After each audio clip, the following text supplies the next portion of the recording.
Chicago, it's Startup Hype Man, the podcast. What's up, everyone? My name is Raj Nation, founder and chief pitch artist at Startup Hype Man, where we help startups not suck at how they pitch themselves. How? By making sure their audience sees them not as the best, but as the only. And this podcast is the only show where you will hear from leaders in the startup ecosystem sharing a piece of their heart, their mind, and their story on how they are charting their own path, growing their companies, and choosing not to play the game, but to change the game. Before we get going, hit the subscribe button on your podcast app so you never miss an episode.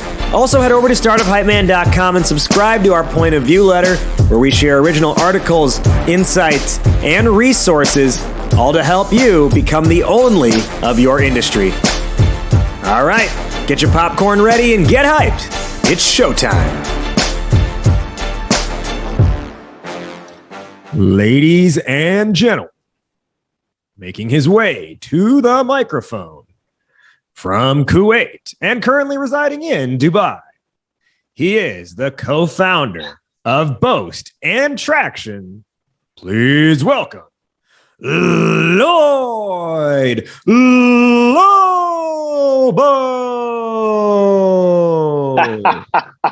I love it, man. Thanks for having me. This is probably the best intro I've ever had, and I speak at a lot of events and on a lot of podcasts.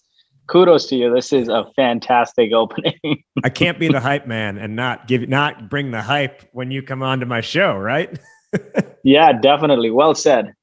All right. Like I mentioned, he is Lloyed Lobo from both Boast and Traction. He has done a lot, accomplished a lot, Boast being a platform that offers alternative lending opportunities to startups.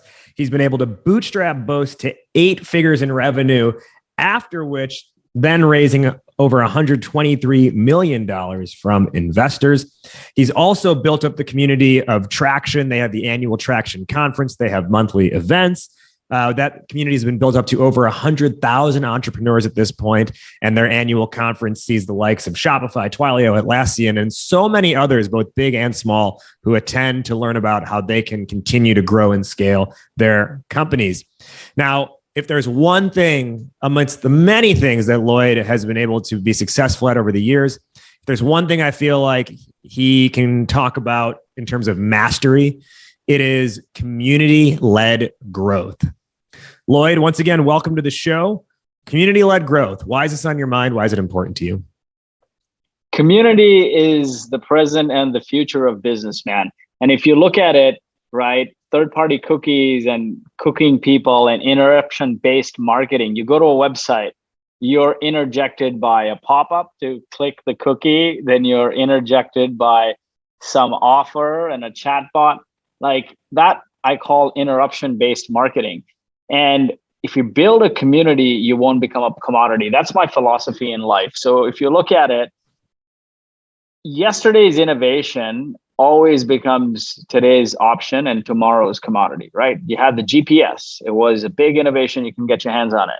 Then it became an option. And today you have Apple CarPlay and Android CarPlay. But if you build a community, you won't become a commodity. Your community you can use to build relationships with, to party with, to network with, but also they give you product feedback. They're rooting for you to become successful. So my motto in life from childhood has been community-based.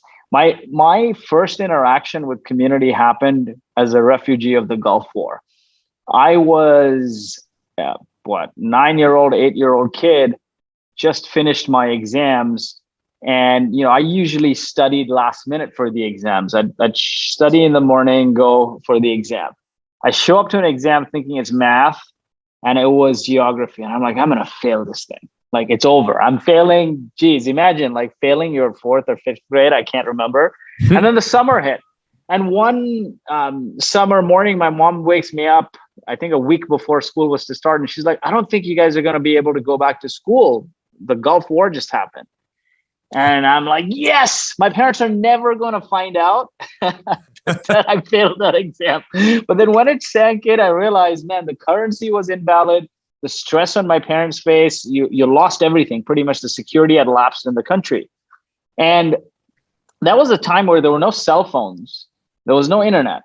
So people would come down the building and look at each other and then say, hey, we got to do something about it. And then the community as a whole came together to evacuate the people from that country. That was the first experience with the power of community. And effectively, what is community, right? Like, how does it start? One person raises their hand, there's a problem. Other people say, yes, there's a problem. Let's do something about it together. And they further that cause. When it comes to business, if you apply this concept, you're not only going to build a long-standing brand and raving fan, but you will build a sustainable growth channel for the long haul. I'll give you an example. You've heard of HubSpot, right? Of course. Yep. Yeah. A $40 billion company. I was an engineer some 15 years ago, started in product at a startup. And, when you work at a startup, you got to do everything. So I needed to do digital marketing. And at the time, I think this was 2005 or 6, everyone was offline marketing. There wasn't much digital marketing. So everything I learned about digital marketing was through HubSpot's inbound marketing. They didn't have no software. They started creating community and knowledge around inbound marketing. And today now HubSpot's like a $30 or $40 billion company. At its peak, it was $40 billion company, right? And they came up with this concept of building community around inbound marketing, helping people become digital marketers. Harley Davidson is another example. The company went almost bankrupt in the 80s and then rebuilt the company around the ethos of community. Their managers went out in the communities and created writer clubs, and now there are writer festivals. People wear Harley gear as a badge of honor. They ride the bikes. They have rallies, and it's an iconic brand. So I fundamentally believe community is a big moat for your business. If you do it right, if you focus on helping your audience, your community members, your tribe, becoming successful, becoming sort of getting to their aspirations and goals without any selfish wants or needs for yourself, and the business follows, right? Ultimately, people are the driving force behind real change and impact in our products and technologies, right? Customers buy an outcome. They don't buy software. And so if you help them become successful and you build a community around it, you will sustain for the long haul. And there's so many examples of this, right? Even movements like Mahatma Gandhi or Martin Luther King, right, to iconic brands, Harley Davidson, Nike, Reddit, Notion, HubSpot, so many more. They've built enormous followings and brought about massive impact in their industries by building these communities. And one of the biggest reasons, like I started with that, is a lot of marketing is focused on ad spend, for example, right? Like companies like Facebook and Google have made a lot of money on this. But if you notice, well, one, third-party cookies is going out, right? Third-party data is going out next year. Two, it costs almost twice as much to squeeze the same ad ROI from the same channels year over year. Like that ad spend goes up and up. Advertising spend becomes like a drug. Other traditional marketing techniques like outbound, you're probably getting bombarded by so many people on email and LinkedIn, right? Aren't you? Yeah. Oh, every day. It's novel when somebody figures out a new marketing tactic, right? When marketers talk, it turns into noise, right? It's not innovative anymore. Yeah. And so with marketing channels reaching a saturating point, it's so easy now to build software, right? Third-party tools like Bubble and no-code tools. You can just spin up a SaaS software and copy something. So product features are starting to differ very little. A community can become your greatest asset by sort of, your acquisition channel, product feedback mechanism, brand differentiator, retention, effectively a force multiplier for your business, and also stand you out in a fragmented market. And that's what I've seen at Boast. I've seen with a lot of companies that are leaders in the space, whether it's HubSpot or Gainsight or Harley Davidson, what they've done, the mechanics behind it. And it's a true force multiplier, because ultimately people buy from people, man. And if people love you and they're getting value from you, but you're orchestrating connections with each other, with your community members between them, then they're raving about you too, right? That was a extensive introduction. Thank you for going through all of that. And you hit on a lot of points I'll end up asking questions about anyways. We will go more into community-led growth in just a few minutes. Before we get deeper into that, let's learn a little bit more about Lloyd, the person. Now, Lloyd, you mentioned during that introduction that your first experience with community was as a refugee of the Gulf War. Now, community exposure aside, I'm curious if you can actually talk about, let me reframe that. Talk about how you actually did experience community as a refugee of the Gulf War. Definitely. So as a refugee of the Gulf War, when I looked around, it was chaos. It was chaos and worry, fear, uncertainty, doubt. And, every apartment building pretty much ended up becoming a sub-community in a way, right? There was no phones. There was no internet. So a bunch of people would come down and watch my parents. My dad went down, friend's dad went down, and they're like, oh, it's chaos. What do we do?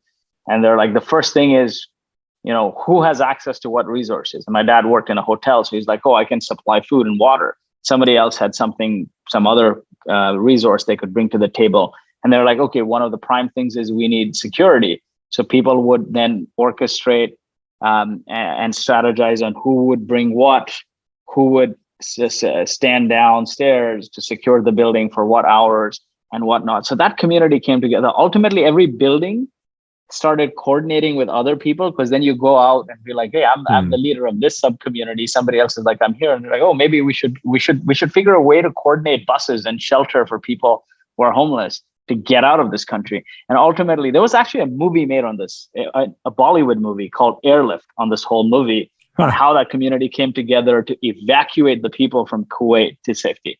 And so that was my experience. Is like, dude, there's no phones, there's no internet, there's nothing. And people came together, grassroots, to say, hey, there's a problem here. This is how I can help. This is how I can help towards a common goal of protecting the people and evacuating them. Now, when we think about community, I think just at like a geographic level, technically, there's community at the country level, then the state level, then the city, then the neighborhood or village, and then like the block level. And then within that, you've got micro communities of like how people associate and group themselves. But I think the smallest form of community is actually like family, right? Your family community, your relationship with your direct family. Now, given that experience, how do you feel that helped shape or impact the relationship you had with your parents and your parents had with you? One of the things I learned early on, and then, you sort of unlearn or forget those key lessons when you become an entrepreneur, and then you learn it again the hard way, is it's not the people, it's not the money in your bank, but the people around your tombstone that matter the most. Life and business is a marathon. It's not a sprint. And a lot of what you become is not about the destination you're seeking. You know how people say it's not about the destination, it's about the journey. Mm-hmm. And I say it's neither the journey nor the destination, but it's the people, it's the companions that matter the most. And so when I was on that rickety bus during the Gulf War that went from Kuwait to Baghdad to Jordan to get out, people were stressed, right? Currency is invalid, don't know where I'm going. But there were smiles on everyone's face. They were playing the guitar, they were singing. One of our camps they were on almost burned down right after people got together and playing music, right? And when you look around those faces, you think to yourself, it is neither the destination nor the journey, but the companions. Because who cares? You're on a shitty journey on the way to hell. Great companions make it memorable. Neither the journey nor the destination, but the companions. That's powerful. And I will change. I will change that. It's the community that matters the most. Let's fast forward now. You get into entrepreneurship. Can you talk about how Boast Capital comes together in the first place? And then from there, how do you get the idea for Traction? Definitely. So my co-founder and I at Boast were best friends. We went to college together. That's where I met him. We were partners in every project. After university, he got into Johnson & Johnson's engineering leadership program, built software there, then did a startup that failed, felt he needed to study accounting because that was his lacking point. He studied accounting and ended up in at a Big Four accounting firm, which helped with government incentives and research and development tax credits, all these incentives. And the problem with these incentives globally, trillions, hundreds of billions of dollars are given in innovation incentives to fund businesses. But with anything government, it's a cumbersome application process. It's prone to frustrating audits, and it takes a long time to get the money. After engineering, I worked in product and growth. And one day Alex calls me and he said, man, we should do something in this space. And I'm like, he has domain knowledge. I have GTM knowledge. And, the best way to build something successful is having an overlap of skills that you feel you're in the top 10. And I'm like, you know what? It's done by traditional accounting firms, right? So you take that, and he is very, very skilled at that. And I come from a product and GTM background. If we combine that, we'll smash that market because we'll be 10x better, faster, cheaper, right? The thing is, at the time I was at another startup, and that startup was the epitome of hustle porn. Have you heard of this term? Hustle porn? Of course. Yeah, like working 24/7, raise lots of money, burn out. And I used to be in the office till 9, 10 o'clock every day. My wife was a resident at the time. And so she was working crazy hours as an ER resident. And so one day I started going home at like 6, and I get an email from the CEO. He says, oh, you know what? I used to like it when in the office. I used to, like, literally for a few days, I started going home at 6. But anyway, his email was, I used to like it when you were in the office till 8, 9. I'm a little worried that you're going home early. What's happening? My parents were in town. That's why I was going home early. And that day, when Alex called me, he's like, we should start a company together. I literally cried, man. I'm like, I don't give a crap what we build. As long as we create a culture that we want to work for, I'm in. Right? And so we started Boast, but at the same time, we worked on a couple other projects. We tried to build a community called Cloud Factory, which evolved into Traction. We built a chatbot called Automatically. It was sort of like, it was similar to an intercom chatbot, but before intercom, none of them were popular, or I hadn't known of them. And it was built on top of Zendesk. It would look at inbound queries and automatically respond like a real human. This is 2013, 14, right? Wow. Chatbot concept didn't exist. Right. Those all failed. And then I worked with a team that was incubated by Bessemer Ventures to build an AI tool for sales. It was called Speakeasy. It was before the call, it would tell you everything about the meeting coming up. During the meeting, it would guide you what to say and how to sell. And after the meeting, it would automatically update your CRM and tell you who to follow up with and when. So I worked on a few projects at the same time, or at different parts through that journey. And then around 2017, we realized we had this Boast, right? It was called Boast Capital at the time. It was running like a consulting operation where we would help companies get these government incentives. And we were like chasing tech products, right? We never thought we were sitting on this gold mine. We're chasing tech products like, oh, let's, build Automatically chatbot, and let's build AI for sales. We're chasing all these tech things that didn't materialize. And then we realized, hey, man, there's hundreds of millions of dollars or hundreds of billions of dollars given in R&D incentives. If we turn this into a tech product, this could be a big business. And we already had clients. And so then the journey of Boast AI started in 2017. We went on this path of making it a tech product. And that was the journey. And then you ended up making a tech product. Yeah, basically to make it better, faster, right? And so, a lot of times as entrepreneurs, we chase what's sexy. Oh, let's build the next Slack, or let's build the next Dropbox, right? Product-led growth. It should have, consumer-like adoption. Those were the words being thrown out when we were doing Automatically and Speakeasy. And then we realized you don't need to follow the hype or the buzz of the year or the month, flavor of the month, right? ultimately, what is success? You have an ideal customer profile that has a pain point. You deliver them value, and you keep doing that more and more. And if you do that more and more, better and better, just doing one thing consistently well over time has compound interest, and it can become a massive business. And so, now as I advise companies or angel invest, I look for like unsexy ideas. Like, how big is the market? What is the burning pain point they're facing? What are they jangling together because the solution doesn't exist? It doesn't have to be sexy. It doesn't have to be product led. As long as it's a recurring need in a large target market that is serviced very manually, I think you can build a big business. Let's go deeper into our main topic of conversation today, which is mastering community-led growth. Now, there are a lot of companies I have seen who will say things like, join our community. And they use the word very loosely. And what they honestly mean is like, subscribe to our newsletter, right? Like that's like the extent of what they mean. What do you feel in order to actually be a brand that has a community? Like what are the foundational tenets or the actual bedrock that qualifies as having a community? Definitely. So, you even look at influencers and a lot of famous people in general, they use the word community a lot, right? A community is different than having an audience. An audience is one-way communication. You have a leader, you're talking to them, they're subscribed, they're listening.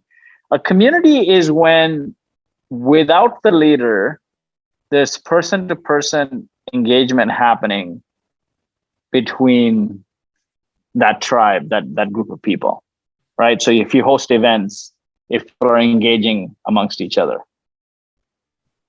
So an audience, and this is where brands get it twisted. The audience is a one-way communication. The community is the leader does not need to be present in order for there to be communication. Yeah, it's like a hub and spoke model, right? Like maybe the leader is a hub, but like people are, there's wires between different people, right? The community is engaging with one another with or without the brand. Harley Davidson is a perfect example. What a great example, right? Harley Davidson as a company, their reps are not involved, but you see how many times you see these weekend warriors donning their Harley gear, hopping on a bike and going. What do you think? There's somebody there that works for Harley? No, that's the perfect example of community. HubSpot has a great community as well. You see a lot of people coming together around discussing the concepts of inbound marketing, and with or without HubSpot as a product. Notion has a great community. Those are more product focused communities. But ultimately, if people are connecting with each other to solve a particular problem, like to either solve a pain or experience something or fulfill an aspiration without the sort of leader of that community, I think that is step one. But you know what? Community audience is the first step towards building a community, right? Like if you have people listening to you because they're interested in our topic and they're engaged and they're constantly coming, you have something, you have a start. Now you're like, okay, how do I turn this into a lifelong community, right? How do I drive audience to audience engagement? And when that happens, and there's many ways to do it. You can start a Slack group. You can start hosting events. You can do one thing and scale it consistently and do that one thing consistently well over time and take it to scale, and you'll experience that. But generally speaking, if you have an audience, that's a great start. If you have a newsletter, that's a great start. People are at least you're like, you know what, there's a problem or there's an aspiration and I have X people's ears. Well, now let me go and see if I host a meetup around this topic, how many of them are going to show up, and then try to sustain and do more and more. Then you might find leaders within that, because in every community, whether it's Twitter or whether it is Facebook or whether it's Slack, there are the lurkers, which end up being 90% of the people, right? Mm-hmm. They're the contributors, which end up being like 10% of the people. And there's a very, very small people who want the soapbox as well, right? So maybe people like you and me are the guys who are going to organize the rallies. Then there are maybe 10% more in a community of people that also contribute. They speak, they provide suggestions. But then the vast majority are just lurkers. They just want to soak in and be out. They don't want to contribute. They don't want to lead. So you got to find that in your audience. So sort of a crude or a rough breakdown in a community, 90% of the people will be, let's call them lurkers, about 8% will be contributors, and 2% will be the soapboxers who like take charge. Yeah, 1 or 2%, right? Yeah. Okay. So let's call it 1, 9, and 90. 1, 9, and 90.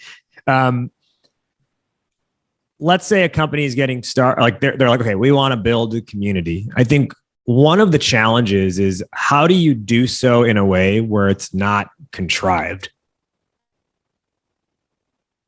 Yeah, and that is a big thing, right? When I advise companies, and this is so funny, community is taking center stage at organizations across the world in the last couple of years, right? That's because probably VCs are driving this. That, oh, you should have a community. Notion has a community. Twilio has a community. Slack has a community. Like, all these things. Like, if you decipher some of the fastest growing companies that have sustainably been growing over 50%, they have massive communities. So this is like, everyone's now like, hey, you know what? I can't spend on ads. Everything costs money, right? You got to shove more and more money to get an X return. Community is your lowest cost channel because it does full funnel acquisition, retention, customer success, referrals, all of that stuff, right? And so it ends up being a very low CAC channel. And so I think board members and venture capitalists alike are driving that conversation. So I end up talking to a lot of people. The first two questions I get is, I'm interested in building a community. Should I go and start a Slack or Facebook group? And then can my SDRs go and when can my SDRs or when can our sales team start hitting them up for leads? And I'm like, if you come with that angle of when can I monetize the community, just don't do it. There's faster ways to get, keep, and grow customers. Community is a labor of love that takes a long time. Community is a labor of love and a marathon of the mind. It takes a very, very long time. And if you do it with the intention of getting something in return, it's going to come across as being contrived and you'll lose that audience, right? So I want to go into how to actually generate more authenticity in the process. Before we get there, I've just got a question for our listeners. As you hear this conversation around community-led growth, obviously as you're building your company, the community needs to support the product ultimately, or there has to be some way that the community is going to tie back to your product. So what's your product strategy? Do you have your app launched? Great. Is your app sticking in the market? Well, if it's not, you're not alone. If you didn't know, 4 in 5 apps that are launched in app stores get deleted after just one use, which is crazy. But I am probably a perfect example of that. I've got like 150 apps or more on my phone, and maybe 10 of them get used. So how do you thrive without a profound app development and UX experience in-house? Well, you don't have to be thrown to the wolves. I think that's a phrase. You don't have to be taken to the woodshed. There's actually a team that'll help you out in validating your concept, designing, developing, launching, and then scaling your app. And that team goes by the name of Mikito. They are the experienced experts that have built over 150 successful products for both startups and enterprises. So really what that means is they have the speed, the agility, the mobility, the flexibility to work at the startup level, but they also have the knowledge, the experience, and the understanding of how to make it work at the enterprise level too. So they know how to not just get your app up, but make sure that it's something that's sticky, that people want it, not just once, but they want to keep using it over and over again. How do you find out if this is the right fit for you? Well, it all starts with a conversation. Just head to mikito.com/hypeman to get started and just have a conversation with them. That's mikito.com/hypeman, MIQUIDO.com/hypeman, mikito.com/hypeman. Today on Startup Hype Man, the podcast, we've got Lloyed Lobo, and this is our season finale episode, by the way. In our season finale, we've got Lloyed Lobo from Boast and Traction talking about mastering community-led growth. Now, Lloyd, I'm curious, in that effort to not be contrived, not be manufactured, like, I'll selfishly ask this question, right? Like, I have often thought about building a community or more of a community around Startup Hype Man. Where I have hesitated in really going forth with it is I'm like, does this community of founders need another Slack group? Right? They're already in a bunch of accelerators, and those have their own communities and Slack groups within that. You know, Facebook groups are just kind of annoying at this point.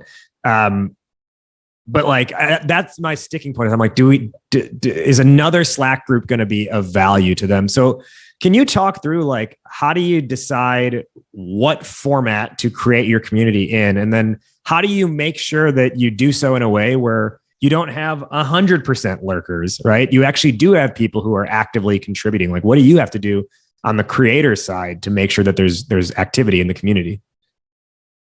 Definitely. So I'll give you a framework and then some examples through that, right? The first step is you start with one kind of community. So there's different kinds of communities. When you look at pure products, let's ignore outside of products.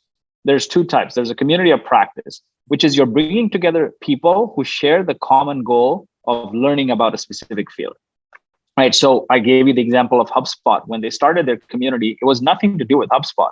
It was about bringing people together to further their knowledge in inbound and digital marketing.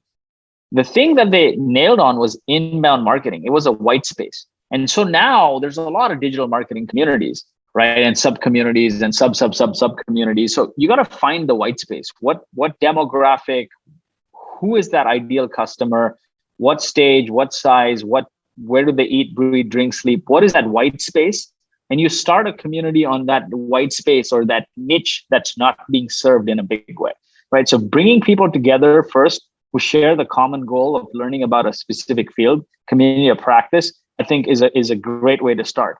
Once your product has product market fit and lots of customers, then you can build a space for users to ask questions about your product, share insights with each other, and stay connected with the company. And that ends up being a community of product, right? So you can do that much later. So if you're just starting out, I mean, the best way is poll your audience and ask them, right? Hey, what are your biggest challenges? Have you ever experienced XYZ? How are you solving it today? And it'll come out of conversations there.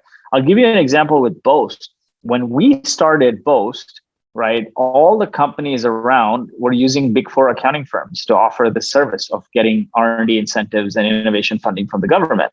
And people would just slam the door on us, the phone on us, rather, the virtual door on us, right?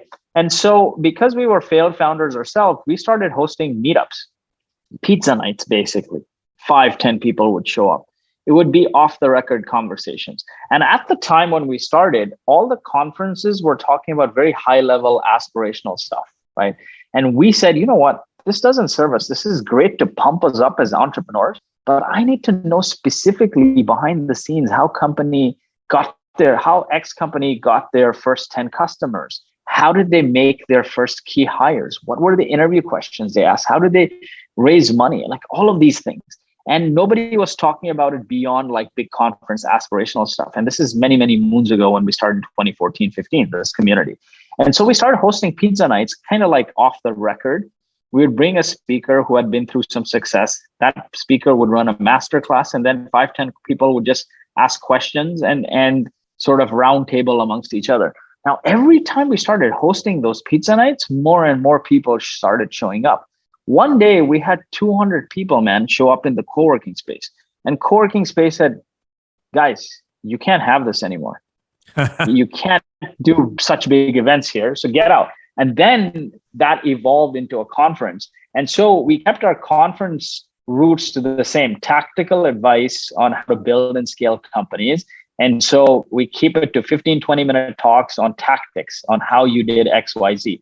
And then on the first day of our conference, we break that group into an even smaller group of 150 people and do roundtable sessions in the mountains. So it's really important to start with The first thing is, what is the white space you're serving? Yes, there's a lot of noise, right? So even if you pick entrepreneurship or digital marketing now, there's a lot of noise. What is the white space that's not being serviced? And that's your hypothesis. Now go and talk to your ideal customer profile if to validate that hypothesis, if that white space really exists, then start doing activity around it. And there are multiple ways to bring people together. I like events. I like offline events even better, right? IRL events. Right now, you and me are on sound and sight. Mm-hmm. Anytime you incorporate more than two senses, you start to build stronger connections. Imagine you and I were at a bar doing this, right? Or we were at your house. We'd probably hang out beyond the hour. We'd probably have drinks after, and we'd probably eat food together. So anytime you incorporate more than two senses, then there's taste, touch, smell beyond the sound and sight. And then we start building stronger connections. We start talking about families and where we went to school and where we grew up and things we're passionate about. And then we end up walking away with, let's meet again, right? That was really interesting. But on the online typical Zoom, half an hour, 1 hour, you can't get to that level with everyone. So for me, for us at Boast, it was offline events. Now, here's the other thing. We didn't want it to seem contrived. So we didn't call it Boast community. We could have called it the Boasters, right? Our employees are our first community. We call them Boasters, but we call it the community Traction. Why? Because traction is an evergreen word and every entrepreneur wants traction. Right. Whether they want Boast in that moment or not, it's more of it's a name that's focused on them, not focused on you. Exactly. And if you go back to what I started the conversation with, fall in love with your customer, fall in love with your tribe, with your people, and make them successful beyond your product or service. And the first step to building an authentic long-term community is falling in love with your tribe and making them successful beyond your product or service. I've got two more questions here before we wrap up. The first one is about how to actually spark conversation, because in order for a community to be successful, as you've mentioned, it can't be an audience where it's one way. They have to be able to communicate amongst each other without you being the person talking directly to them. So do you feel it requires, for a community to be successful, a dedicated community manager to spark conversation? Because you could bring people together in a Slack group, in a chat room, whatever it might be, in a physical room, but there's not a guarantee that they will actually start talking amongst themselves automatically.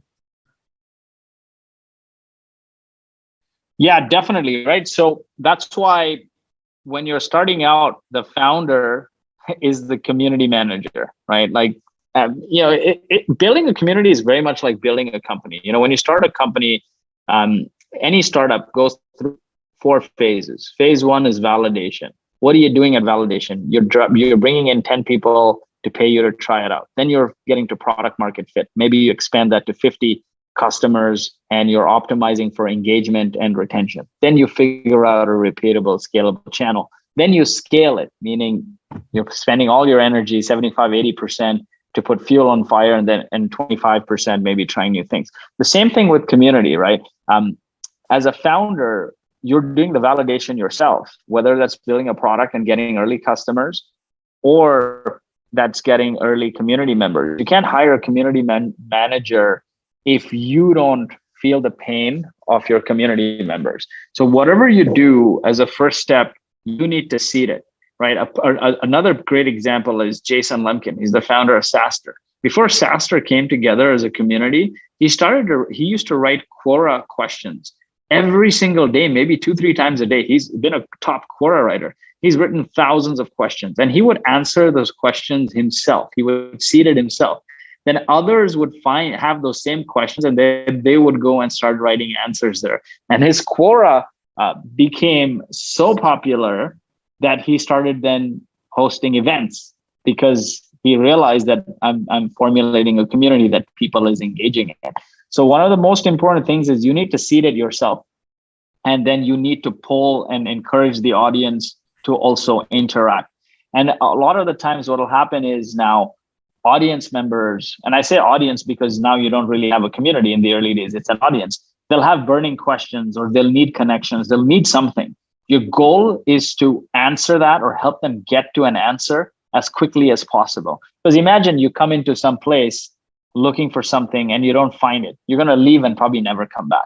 So it's really, really important to drive the engagement yourself, to seed it yourself in the beginning. And that's why I like in-person events a lot, because you can engineer a lot of that when people are in person versus online, right? Like you can't hold a gun to somebody's head when you have 1,000 people in a Slack group and it's crickets, right? But when you're in person, people are forced to interact.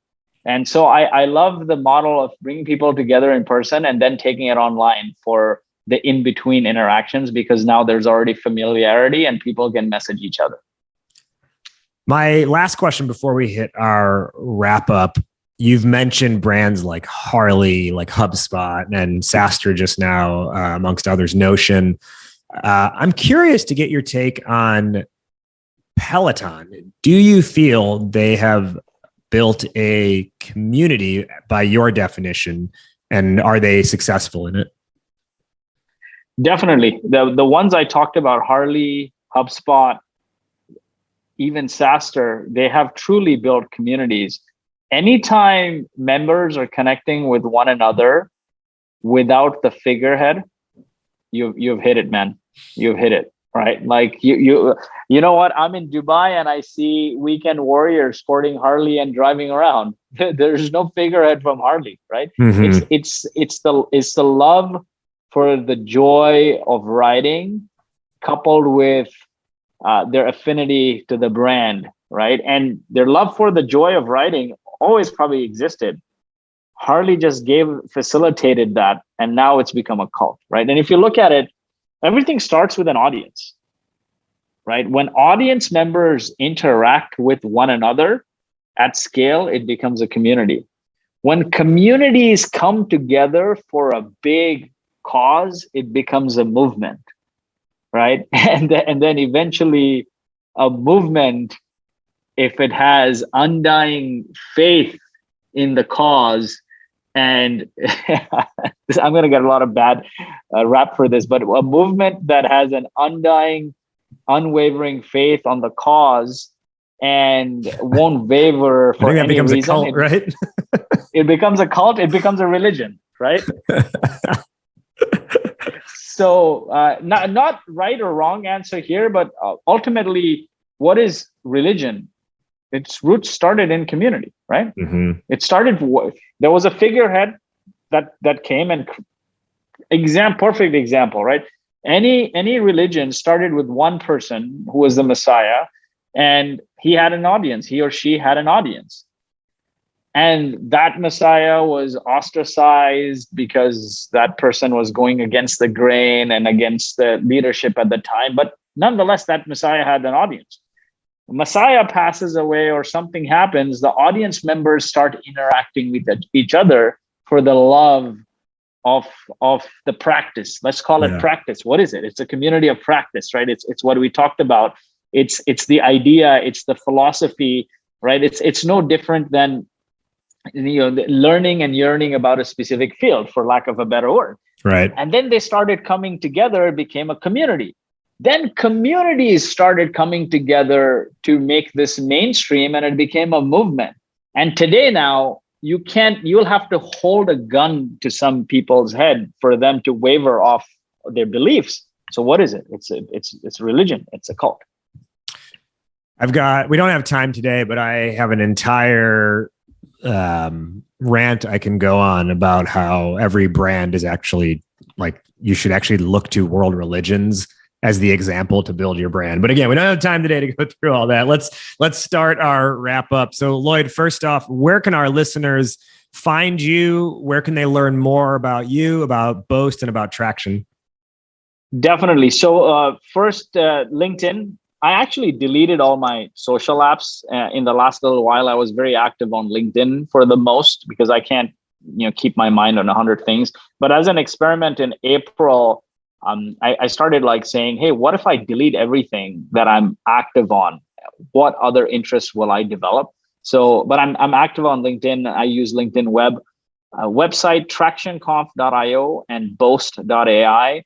And then on YouTube, just search for Traction Conf. You'll see hundreds of videos from our events with tactical advice. YouTube and Apple and Spotify, just search for Traction Conf. But that's where I'm active. I wanted to say one thing on that point though. What do you think is cryptocurrency? The world is crashing when it comes to crypto, but you will have to hold a gun to an enthusiast's head to get them to waver off their belief. It is a cult. It is a religion. That's a good point. It started with an audience. It became a community. It became a movement because they were fighting governments. And today it's a religion. That's the evolution of audience to religion. That's an interesting lens on it. And I think you've got a very valid point there. Lloyd, who is one person who you want to give a shout out to who's been helpful for you along your journey? A number of people, man. First, my mom. Before every meeting, before every important business meeting or decision, I call my mom and I say, pray for me. I'm not a very religious person, but she is. And I feel like the karma, I am everything I am because of the karma put out by my family. They were actually one of the earliest people that I looked to for inspiration on community. They instilled the values of community. My mom grew up in the slums of India, and she had 9 siblings, and Mumbai is like the New York of India. And every time I'd go there, I'd see some random stranger staying there. And I'd ask my family, my grandparents, like, why do you have this person staying? You barely have place for people, for your kids. And he said, hey, if you help enough people get what they want, you'll get everything you want, which is, he phrased it something like that, and which is a popular Zig Ziglar quote as well. He said, the people you help may not help you, but the karma will come back. My wife, I mean, she's an ER physician and looked after the family for years before Boast could get to success and I could get paid. So those two people, my co-founder, Alex, who's been very, very supportive, my co-founder, Ray, in Traction. And one person who's been there for me a lot is Jason Lemkin. He's been a great mentor and guide for me. Anytime I need advice, I reach out to him. We'll now give our top 1 or 2 lessons or takeaways for the listeners based on the discussion today. I'll go first, then I'll toss it to you. The topic today was mastering community-led growth. There were a lot of really helpful things that we talked about today. What I want to pinpoint is know the difference between an audience and a community. An audience is one-way communication. A community is people interacting amongst themselves without your involvement. Lloyd, top quick 1 or 2 lessons or takeaways for the listeners on mastering community-led growth. I will end with what I started with. Fall in love with your customer, your audience, your tribe, and make them successful beyond your product or service. Help them get to their outcome, their destination, and you'll earn the karma. If you build a community, you won't become a commodity. My final question, which is how we end every episode on this show. Fill in the blank, Lloyd. Entrepreneurship is blank. Entrepreneurship is jumping out of a plane while building a parachute on the way down and dealing with all kinds of mental health issues along the way. Entrepreneurship is jumping out of a plane while building a parachute on the way down and dealing with mental health issues along the way. He is Lloyd Lobo. All kinds of things breaking along the way, right? And so things breaking along the way. Perfect. Perfectly imperfect. He is Lloyd Lobo from Boast and Traction. Lloyd, thank you for joining today on our season finale, our season 18 finale episode of Startup Hype Man, the podcast. Thank you so much, man. Love and peace. Let me know when it's ready and we'll push it on the Traction channels as well. And listeners, don't forget, we are taking a break until we launch our next season, but stay tuned because coming soon before the end of 2022, we are dropping a mixtape. That's right. We are dropping a hip hop album dedicated to the founder journey. And the name that I have landed on is Burn Rate Volume 1. So Burn Rate Volume 1, the mixtape coming soon. You can be the first to have access to the singles as they come out, and then the full album when it's ready, and be the first to know by subscribing to our point of view letter at startuphypeman.com. We'll catch you soon. Thanks, everybody. That's a wrap on this one. Shout out to our guest once again for sharing their story with us. If what you heard impacted you, do one of three things. 1, let our guests know. Reach out to them directly. They love hearing from you. 2, leave a rating and review on Apple. Or 3, simply hit the share button and share this episode with one friend who you think would benefit from hearing it. Catch our full episode archive at startuphypeman.com/podcast. And if you want to make your pitch not suck, reach out to us through the website. That's all for this week. We'll catch you next time. Raj Nation out. Believe the hype.